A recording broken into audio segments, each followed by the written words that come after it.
The Australian UFC fighter Jack Della Maddalena, who's considered as a newbie by many, surprised audiences when he challenged Ramazan Chimaev to a fight. Before the big event, he explained what tactics he had in mind to beat Chimaev and why he was confident his strategy would be successful. First up, Jack Della Maddalena's strategy ahead of fight. If there's one thing a UFC member would know, it's that fighting Ramazan Chimaev isn't an easy task at all. The Russian UFC veteran fighter is highly skilled and has had a mind-blowing record of 20-5 in his previous matches with competitors. Among his 20 wins, 10 came even before a decision. If looked into depth, 7 of these were by submission, and the remaining 3 were by knockout. So it's clear that anyone who plans on fighting him is putting themselves in a challenging situation. Jack Della Maddalena, an Australian UFC fighter, had only participated in one fight before he decided to enter into another, this time with Chimaev. This initially seemed like an impossible thing to do, but he was confident and discussed his strategy for the fight at UFC 275 with WWOS. In a 30-second clip released on the internet, we see Jack saying that he watched many of Chimaev's fights to analyze his strengths and weaknesses. He admitted that it would be one of his hardest fights yet, and came to the conclusion that Chimaev isn't necessarily a very strong fighter, and that he's going to try his best to defeat him. Based on his observations, Jack described Chimaev as a flat-footed fighter. He said that if he remains in motion on the ring and remains away from the center line, he'll probably be able to fight back easily. Jack also pointed out that Chimaev hasn't been finished by anyone in a match so far, and that's exactly what he's going to try to do. He seemed pretty confident about the fight in the interview, so audiences held their breaths as they didn't quite know what to expect. Most predicted that Chimaev would easily win like he always does, but you never know how unpredictable some fights can be. Now the events of the fight at UFC 275. Jack and Chimaev's fight took place on the 11th of June at UFC 275 in Singapore, and viewers were excited to see how it would unfold. Most who watched Jack's interview were looking forward to seeing how he would implement his strategy and whether it would work out for him or not.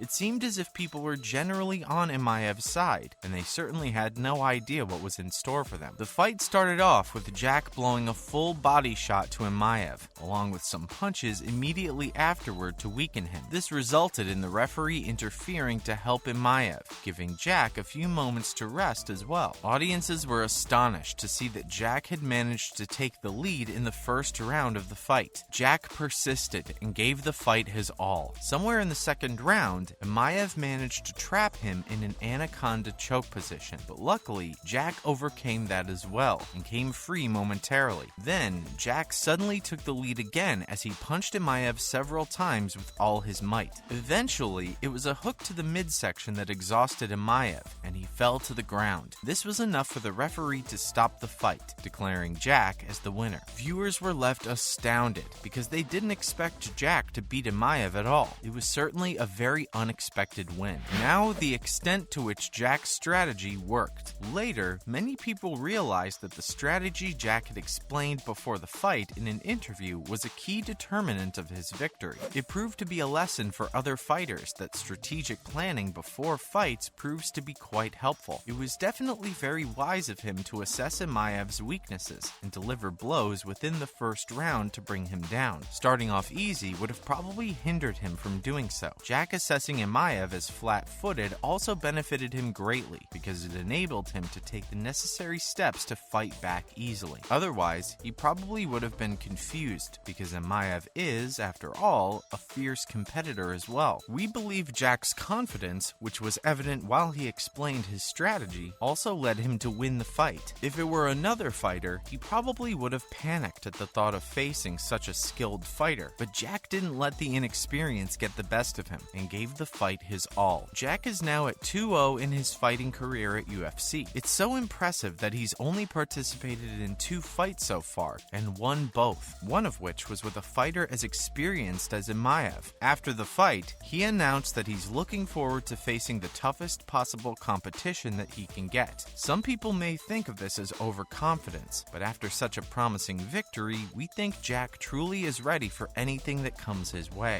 Now, in other news, announcement of UFC Vegas 57 outcomes. Fans following updates of UFC Vegas 57, we have some exciting news for you. An update on the much-anticipated results is finally here. On Saturday, the 25th of June, the mixed martial arts event took place at UFC Apex and was shown live on channels such as ESPN. The main fight was between Mateusz Gamrot and Arman Tsarukyan, two very fierce competitors, and after a lot of hustle and bustle, Gamrot ended up becoming the man of the match. The fight started off strong between the two, with Gamrot exerting his energy on boxing and Tsarukyan kicking in an intense manner. Gamrot seemed to adjust to his kicking quite well, as he bore a heavy body kick without having to take any breaks. In the third round, Gamrot delivered a blow using his right hand that seemingly surprised Tsarukyan, who wasn't expecting such immediate action. As Tsarukyan developed a swelling near his eye, Gamrot took the opportunity to take a lead and finally ended up winning. The fight was very interesting to watch for fans who constantly cheered and bucked up the side they supported.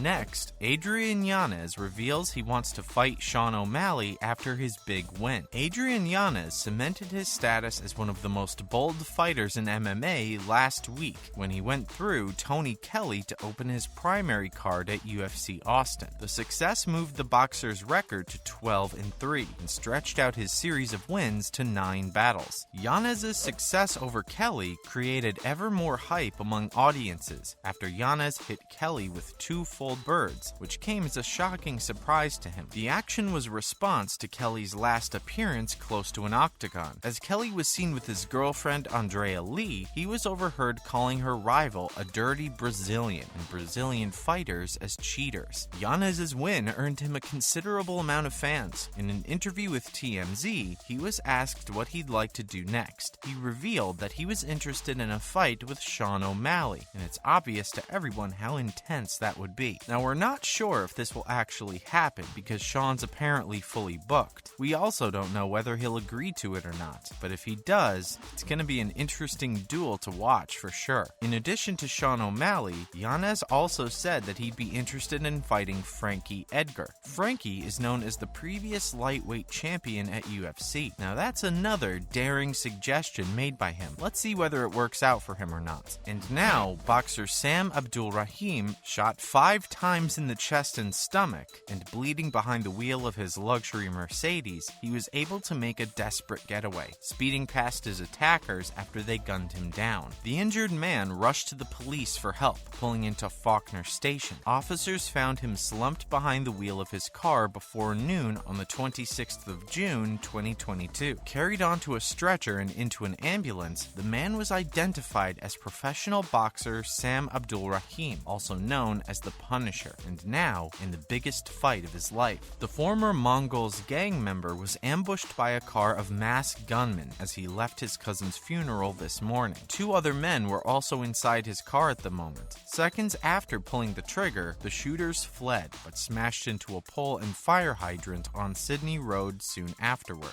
They scrambled out of the car quickly, ran into traffic, and carjacked a mother and her young son. Quickly making a U-turn on the road, the men managed to escape. Sam was leaving a procession at Faulkner Cemetery when the car of gunmen pulled up and fired multiple shots. Then it sped off and crashed nearby, soon after which the carjacking occurred. The stolen Ford was last seen heading west from Sydney Road. Right now, we can't be sure who was behind this, but the authorities are looking into it. Sam is currently at the hospital in critical condition, and we're hoping he recovers soon. And that's a wrap for this video. What do you think of Jack Maddalena's strategy, and what were your thoughts on his eventual victory? Let us know in the comments below. Make sure to give this video a thumbs up, subscribe to our channel, and hit the bell notification for more videos like this. See you in the next one.